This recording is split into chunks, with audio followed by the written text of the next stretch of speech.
안녕하세요. 군사돋보기입니다. 우크라이나 땅에 벌써부터 폭우가 내리며 2022년판 라스푸티차가 다시 시작되고 있습니다. 러시아군에게 또다시 악몽을 선사하고 있는데요. 이처럼 하늘이 러시아에 맞서 싸우는 우크라이나를 돕고 있는 와중에 점점 더 많은 국가들의 무기가 우크라이나에 도착하며 그들의 힘을 더욱 증강시켜주고 있는데요. 현지 시각 4월 16일 미국의 CNN 보도가 밝힌 바에 따르면 우크라이나의 구소련에서 만들어진 밀8 헬기의 개량된 버전인 밀17 강습 헬기 11대, M777 155mm 곡사포 18대와 155mm 포탄 4만 발, 러시아군에게 악몽을 선사할 스위치 블레이드 무인기 300대가 들어왔습니다. 이 무기들은 모두 미국이 지원하기로 약속했던 8억 달러, 하나 약 9,800억 원 규모의 군사 무기들인데요. 여기에는 미국이 지원하는 M113 장갑차 200대, 2대의 AN/MPQ 64 센티넬 방공 레이더, FJ-184 제블린 대전차 미사일 500기와 수천 개의 대전차 무기들, 많은 수의 스팅어 지대공 미사일, 100대의 다목적 전술 차량, AN/TPQ 36 대포병 레이더 10기, 방탄복과 헬멧 3만 세트, 2,000개가 넘는 야전감 시제계, 각종 폭발물들 또한 우크라이나에 지원될 계획입니다. 여기에 생화학 및 핵 공격에 대비한 개인 보호 장구도 지원되는 것으로 알려졌는데요. 이번 지원에 따라 바이든 정부가 우크라이나 지원을 결정한 안보 관련 원조는 러시아의 우크라이나 침공 이후 25억 달러를 포함해 총 32억 달러, 하나 약 3조 9,400억 원에 달합니다. 본격적인 공세에 필요한 전차 지원이 이루어지는 것은 아니지만 이 같은 무기 지원만으로도 우크라이나군에게 큰 힘이 될 듯합니다. 현재 우크라이나에 또다시 라스푸티차 현상이 닥치면서 러시아 기갑부대들이 주 도로를 통해서만 다녀야 하는 상황이 다시 만들어지고 있는데요. 이에 따라 점점 러시아군이 대규모 기갑 전력을 동원해 가하려는 마지막 최후의 대공세는 점점 더 이뤄지기 힘든 환경이 조성되고 있습니다. 러시아군의 기갑부대는 또다시 주 도로로만 기동해야 하는데 더 많이 지원되는 대전차 무기와 무인기, 자주포 등으로 우크라이나군은 러시아군의 보급부대를 기습해 타격하고 위기에 빠뜨릴 수 있는 상황이 조성되고 있는 것입니다. 이 같은 미국의 지원에 러시아는 크게 반발하고 있으며 우크라이나군에는 더욱 강력한 무기들이 지원될 것이라는데 어떤 것들일까요? 그리고 푸틴이 전쟁이 끝난 후에 대비해 역대급 거짓말과 쇼를 준비하고 있다는데 어떤 것일까요? 전문가는 아니지만 해당 분야의 정보를 조사 정리했습니다. 본의 아니게 틀린 부분이 있을 수 있다는 점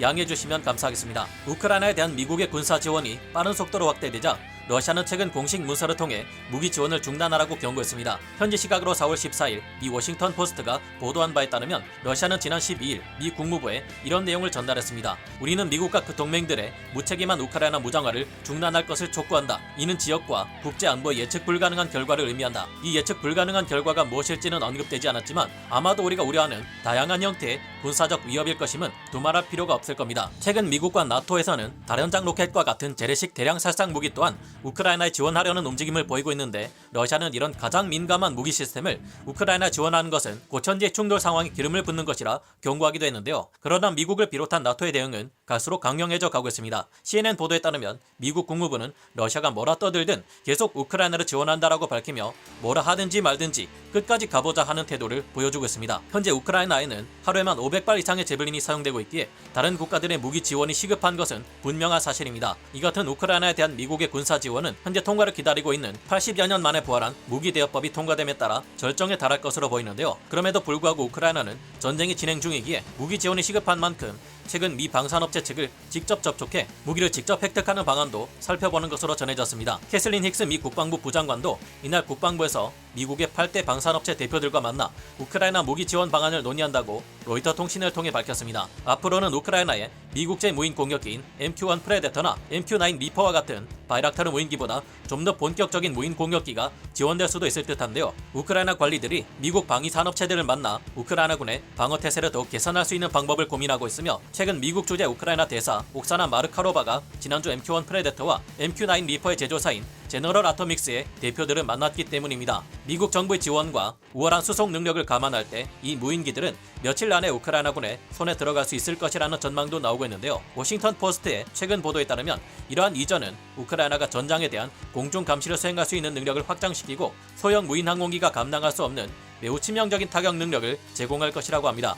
또한 드론 운용에 익숙한 우크라이나 조종사들은 드론 조종법을 배우는 데 있어 처음부터 시작하지는 않을 것이라는 희망적인 말도 덧붙였는데요. 최근 우크라이나 대통령 고문이 말한 바에 따르면 러시아 정부는 이미 이 전쟁의 패자가 되었다는 것을 인지했고 러시아 민중들을 설득시킬 출구 전략을 마련하고 쓰고 있다고 합니다. 즉 우크라이나가 러시아에게 승리한 것이 아니라 우크라이나를 지원한 나토가 러시아를 이긴 것이라는 식의 억지 논리를 내세울 가능성이 높다고 하는데요. 우크라이나 대통령 고문은 중국이 우크라이나에 해구산을 제공한다는 약속을 한 점을 들어 전쟁 초기부터 계속 언급한 핵무기를 정말로 사용할 경우 중국마저 러시아를 버리게 될 것이라 내다보았습니다. 그렇게 결국 푸틴은 핵무기를 사용할 수 없을 텐데 그럴 경우 이에 대해 나토와의 3차 대전을 막기 위해 자비로운 러시아가 양보했고 푸틴은 내가 핵전쟁을 막았다는 식의 억지 논리를 내세우며 러시아인들에게 자신이 평화의 사도인 양 행동할 것이라 예측했습니다. 설마 진짜 이렇게까지 하겠나 싶지만 푸틴이라 알 수 없겠는데요. 이 같은 러시아의 태도를 보면 앞으로 우리 또한 외교 관계에 있어 러시아의 말과 약속을 절대 믿어서는 안 되겠다는 생각을 하게 됩니다. 여러분은 어떻게 생각하시나요? 오늘 군사 돋보기 여기서 마치고요. 다음 시간에 다시 돌아오겠습니다. 감사합니다. 영상을 재밌게 보셨다면 구독, 좋아요,